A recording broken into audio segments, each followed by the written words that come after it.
Halo Sobat Asep dimanapun Anda berada, Pusat mengabarkan bahwa pada video kali ini Asep diminta untuk menceritakan sebuah film yang sangat bikin jantung terpacu dengan plot twist yang gak kalah keren. Film tersebut berjudul Sniper Ultimate Kill 2017, yang mana film ini adalah lanjutan dari film-film Sniper sebelumnya. So langsung saja kita mulai rapatnya, maksudnya videonya gitu.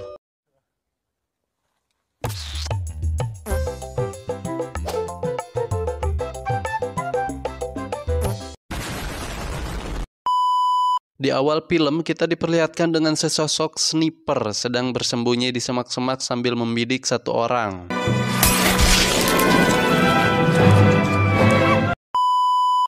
Main tembak-tembak aja loh. Kan belum Asep ceritain. Wah, pelanggaran ini mah. Keesokan harinya kita dipertemukan dengan anggota marinir AS yang kita panggil saja dia Beckett bersama Abah Ewok bernama Miller. Mereka sedang menghadiri pemakaman sahabat Beckett di marinir yang bernama Warrington, yang meninggal karena mengakhiri hidupnya. Beckett sangat bersedih atas kepergiannya, akan tetapi Miller meminta Beckett untuk terbang ke Bogota, Kolombia untuk membantu menyelesaikan misi penangkapan gembong narkoba nomor 1 di sana. There's a car parked right over there.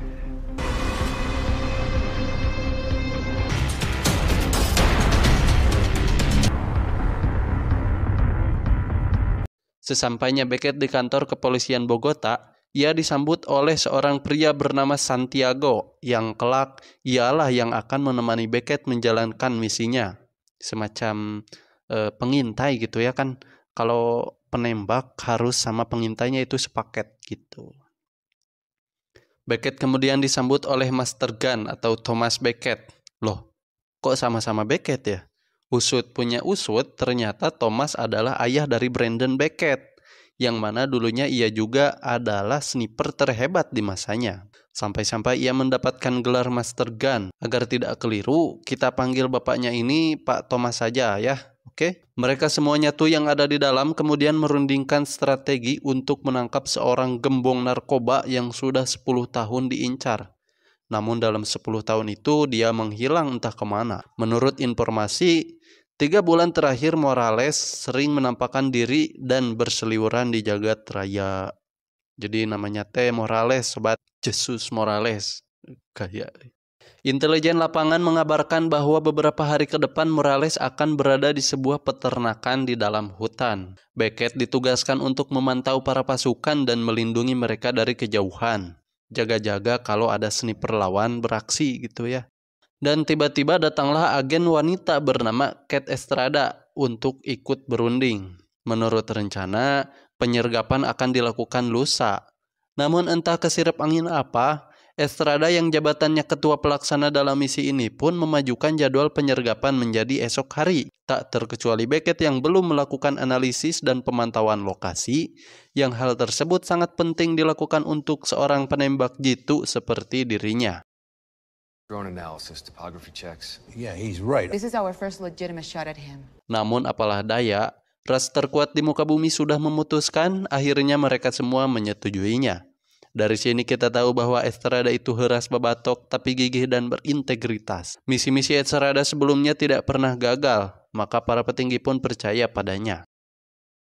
Esok harinya Beckett dan Santiago pun datang duluan ke lokasi untuk memantau rumah yang disinyalir tempat Morales bersembunyi. You know, I was thinking that it's fucking off.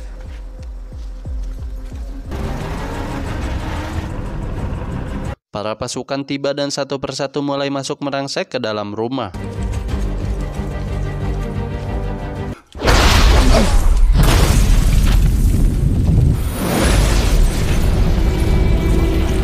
Hal tak diinginkan pun terjadi, nyatanya rumah itu kosong dengan bom meledak di dalamnya. Semuanya terkapar kecuali Estrada yang masih berada di luar rumah. Kapten Garza yang masih hidup berusaha bangkit dan melindungi diri, akan tetapi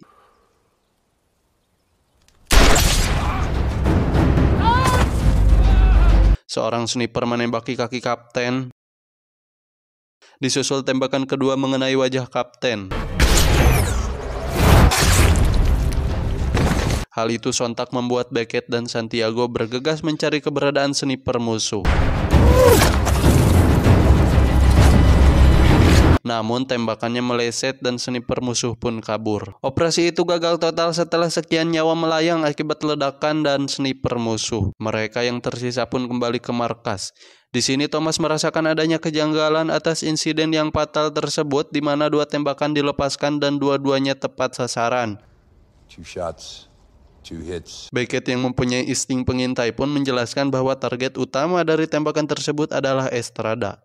Yang karena Estrada terhalang oleh Kapten Garza, maka Garza lah yang menjadi korban. Thomas pun mengiyakan argumen Beckett dengan mengatakan bahwa musuh memberi pesan kepada mereka untuk tidak usah ikut campur urusannya. Dalam perbincangan ini, ada seorang anggota bernama John yang selalu saja menyarankan untuk menghentikan operasi ini, dengan alibi bahwa operasi ini hanya memakan banyak korban dan sumber daya. This is too dangerous. We lost 8 good men and a high-ranking officer. Hal itu tentu saja ditentang oleh Estrada yang integritas dan kedisiplinannya tidak diragukan lagi. Akhirnya Beckett pun menengahi perdebatan kecil tersebut dengan meminta kepada Thomas untuk memberinya waktu 2 hari. Jika dalam 2 hari mereka tidak menghasilkan apa-apa, maka Beckett akan kembali ke Amerika. Perkataan Beckett pun disetujui dan hal itu menjadi topik penutup rapat tersebut. Selanjutnya Beckett dan seluruh anggota menuju ke rumah aman di EE. Bacanya gimana ya? Di EE. Gitu ya? Di IE, di IE, di IE. Di Las Carquis, anjir ya, kemana di macana Las Turces, ya itulah sobat ya, untuk mereka jadikan markas dalam operasi yang mereka jalankan. Namun sesampainya di sana, Beckett sedikit keberatan dengan rumah itu. Instingnya mengatakan bahwa rumah ini berada di posisi yang mudah dijangkau musuh, dan musuh bisa dengan mudah menyerang mereka kapan saja. Tetapi di sini Beckett diyakinkan bahwa rumah ini aman, 100% aman gitu ya. Beckett menyuruh Santiago untuk mengawasi area sekeliling rumah ini. Di sini Santiago mengatakan bahwa mengawasi area ini sama saja mencari jarum di tumpukan jerami. Dengan entengnya, Beckett hanya mengatakan, maka temukan jarumnya, anjay. That's a big fucking haystack, bro. Find the needle. Di sini kita pertama kali diperlihatkan rupa wajah dari sniper musuh. Dia bernama El Diablo atau bisa diartikan si iblis ya, dengan ciri khas codet di matanya tuh. Seperti Hatake Kakashi di anime Naruto, bedanya kalau si El Diablo mah di sebelah kanan dan nggak ada mata saringannya. Dia ditelepon seseorang yang Asep juga nggak kenal siapa dia. Orang di sana memberi informasi terkait posisi Beckett dan CS yang sedang berada di rumah aman di EE. Beralih pada Beckett yang sedang berbincang panas dengan Estrada, di sini Beckett menjelaskan perihal tembakan El Diablo yang tidak masuk akal atau lebih tepatnya mustahil. Namun, dasar watak Estrada yang heras babatok pun, ia berkata tidak tertarik dengan sniper itu. Targetnya hanya satu, yaitu Morales. Di sini, mungkin Beckett juga mulai kehel kepada si Estrada sampai dia mengatakan, Some kind of narrow-minded focus. I just got a lot of people killed.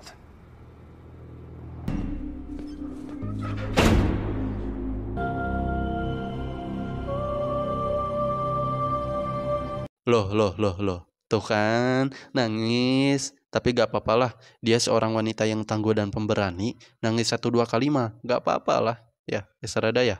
Ia pun pergi menuju sebuah klub malam dan bertemu dengan Pastor Carlos. Ini dia. Estrada rupanya ingin sharing dan ingin mendapat informasi terkait kasusnya. By the way, sepertinya mereka sudah saling kenal. Pastor menyarankan Estrada untuk berhenti dari kasus ini karena orang yang ia hadapi bukanlah orang sembarangan. Yang pertama, Morales, sebagai mafia nomor 1 Kolombia. Yang kedua, El Diablo yang notabene sniper mematikan. Perpaduan yang sempurna. Seperti yang sudah kita tebak, Estrada tetap kekeh akan menyelesaikan misinya. Di sini Pastor tidak bisa apa-apa. Ia hanya memberi informasi nama dari sniper tersebut yang barangkali akan berguna untuknya. El Diablo. Once El Diablo has your name, you are dead. Sementara di rumah aman di EA, Santiago menemukan sesuatu berupa cahaya laser dan langsung memberitahu Beckett yang dengan cepat Beckett pun menuju rooftop dan membidiknya.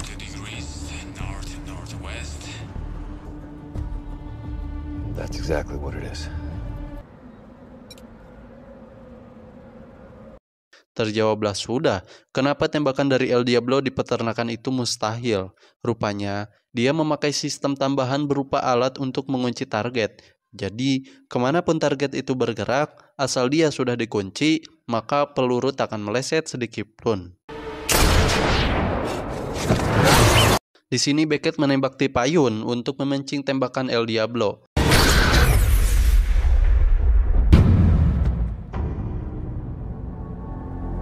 Lalu, ia melompat ke loteng dengan mengeluarkan sebagian kakinya. Hal itu dilakukan untuk mengelabui El Diablo, mengira Beckett sudah tewas terkena pelurunya.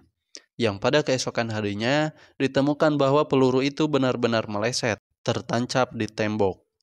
Beralih ke markas kepolisian, setelah diteliti mengenai peluru yang Beckett ambil, Miller menjelaskan bahwa itu adalah peluru standar cerdas berpemandu laser.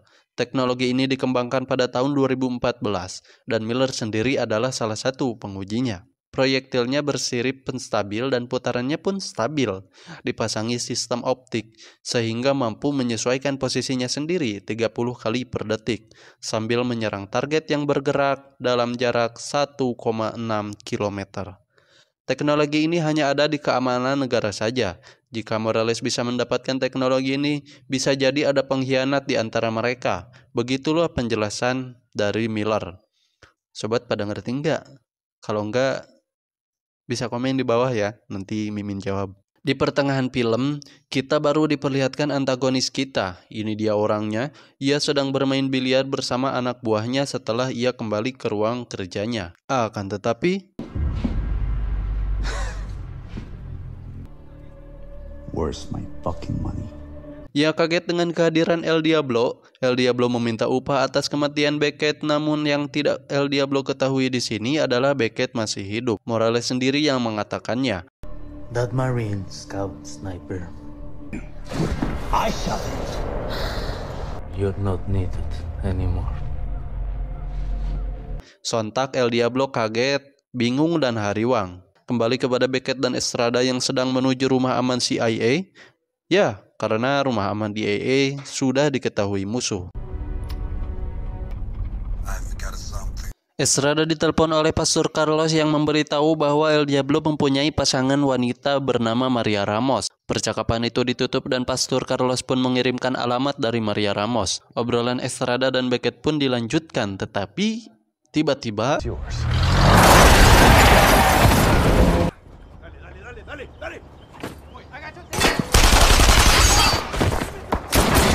baku tembak tidak bisa dihindari. Santiago terlihat sudah tak sadarkan diri. Beckett pun dengan riuh langsung mengambil senjata dan dar-der-dor. Beckett yang mati-matian bertempur, Estrada dengan santainya melanglang melarikan diri. Ia langsung menuju alamat Maria Ramos dan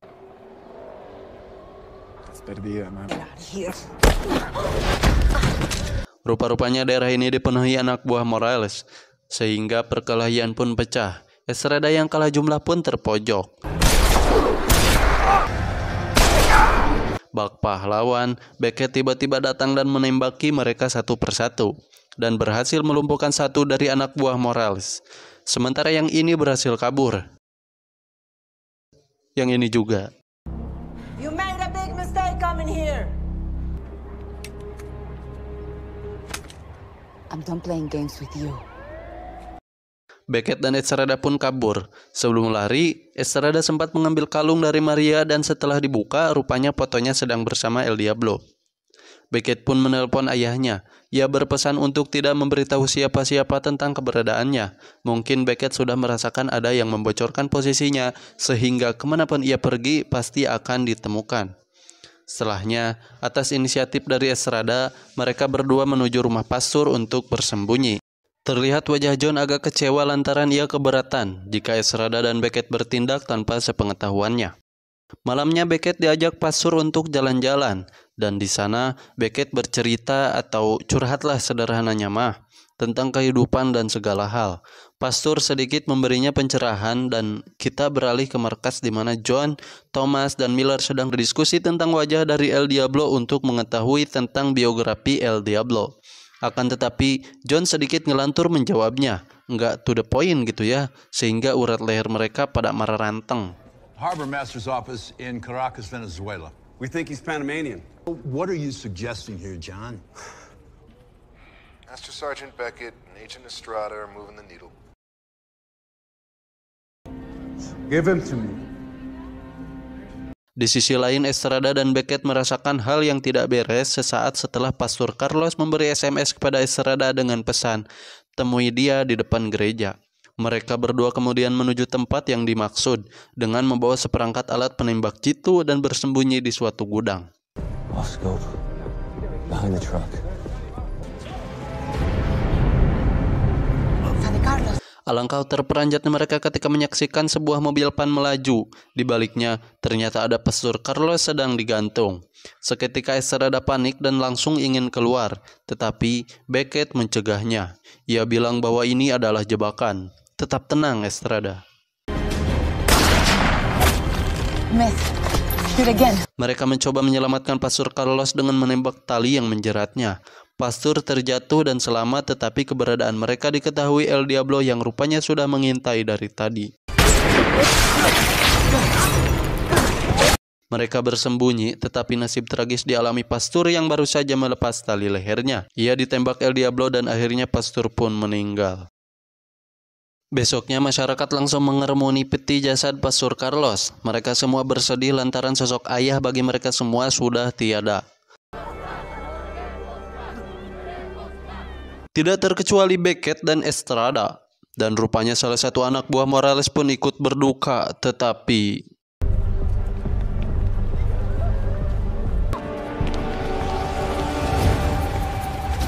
Beckett berhasil menangkapnya dan langsung menginterogasinya. Namun anak buah Morales ini takut mati dibunuh Morales jika ia membocorkannya.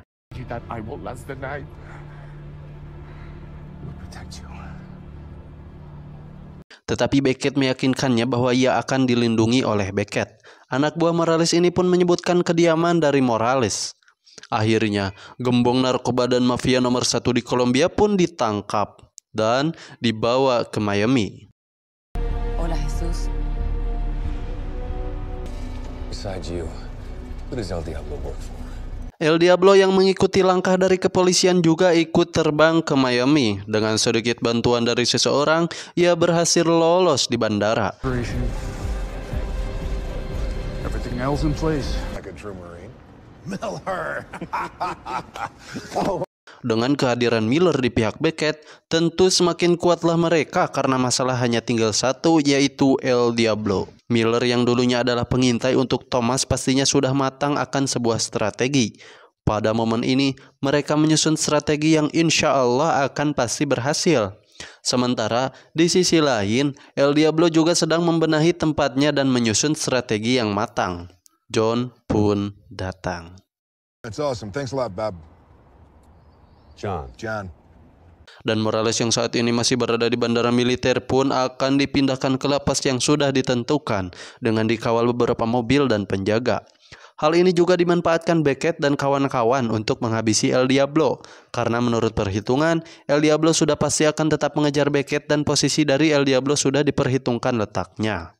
Sehingga tepat ketika pukul 12.30 atau setengah 1, mereka semua menjalankan tugas masing-masing. Ketika sedang bersiap-siap, John seperti menyayangkan akan rencana operasi ini yang acak-acakan dan bisa-bisa Morales kabur dengan dibantu anak buahnya. Courthouse. More diversions, easier exits. Namun Beckett mengatakan bahwa konvoi mobil hitam itu hanyalah umpan. Morales yang asli akan dibawa dengan mobil van putih. Look, the convoy's a decoy. Seketika John pun kebingungan. Ketika sedang mengintai, John menanyakan apakah aman seorang penjahat diamankan hanya di dalam mobil van yang tanpa pengawalan. Miller yang sebenarnya sudah tahu siapa pengkhianatnya pun hanya menjawab, ya aman-aman saja. Tak lama setelah itu mobil van pun keluar tanpa dikawal. Ajaibnya, El Diablo langsung menembaki mobil van tersebut seakan dia sudah tahu bahwa Morales dibawa di dalam mobil van tersebut. Tak terkecuali anak buah Morales yang sedari tadi mengintai pun langsung menyerang mobil van itu secara membabi buta. Sementara itu, Miller di atas mulai menembaki anak buah Morales satu persatu.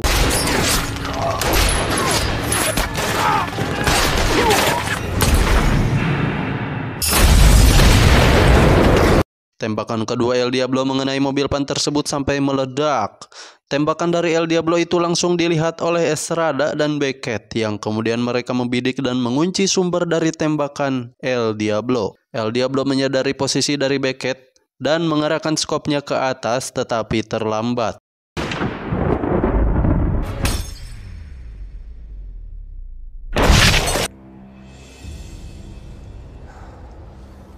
Loh, kok kosong? Plot twistnya adalah konvoi mobil hitam itu sebenarnya benar-benar membawa Morales, sementara van putih itu adalah umpan.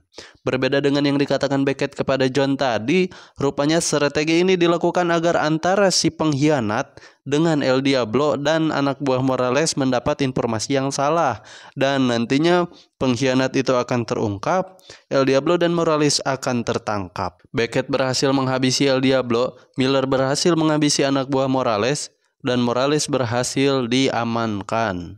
Pasti sobat semua sudah bisa tahu ya siapa pengkhianatnya kan? Yap, benar sekali. John adalah pengkhianatnya. Supposition, not fact. Sempat mengelak bahwa ini hanya tuduhan, bukan fakta. Tetapi Miller memberikan bukti bahwa handphone John sudah di-cloning. Dan Miller mengetahui semua pesan yang telah John kirim kepada Morales dan El Diablo. John pun terbungkam dan terbogem. Dari awal film, dialah yang selalu membocorkan semua informasi. Operasi peternakan, keberadaan Beckett di rumah aman DEA, di perjalanan menuju rumah aman CIA, dan saat operasi yang sekarang. Dan dialah juga yang membantu El Diablo lolos menuju Miami. Dan semua senjata yang El Diablo gunakan adalah barang selundupan yang berhasil John curi. Senjata pertama adalah tembakan sniper yang bisa mengunci target. Dan yang kedua adalah yang sekarang sedang dipakai yang segede gaban itu. Terungkap sudah, John akhirnya ditangkap. Miller kembali ke kantornya. Adegan drama Korea pun terjadi antara anak dan ayah.